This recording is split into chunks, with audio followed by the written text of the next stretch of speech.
In this video, I'm going to show you how to remove an Outlook account from Windows 11. While I am using Windows 10 for this demonstration, the process is essentially the same for Windows 11 and any other version of Windows. First, open the Outlook app on your PC.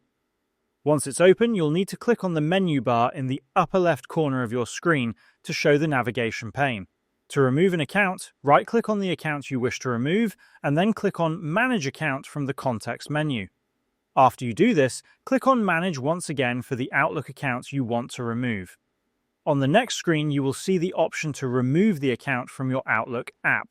Simply click on the Remove button and the account will be deleted from Outlook. However, if you're using Outlook on your web browser and find that your account automatically signs in while you want to sign in to a different account, follow these steps.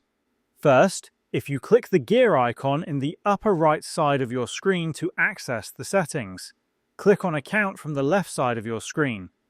At this point, you may notice that the account you want to remove doesn't have an option to remove it from the settings page. To fix this, close these tabs and open a new one. Then, click on the three dots in the upper right corner of your browser window, which will reveal a menu. Scroll down and select Settings, and in the next section, go to Privacy and Security. Scroll down and click on Third-Party Cookies, then scroll further down to click on See All Site Data and Permissions. In this list, search for any cookies related to Outlook or Microsoft and delete them by clicking on the trash icon next to them.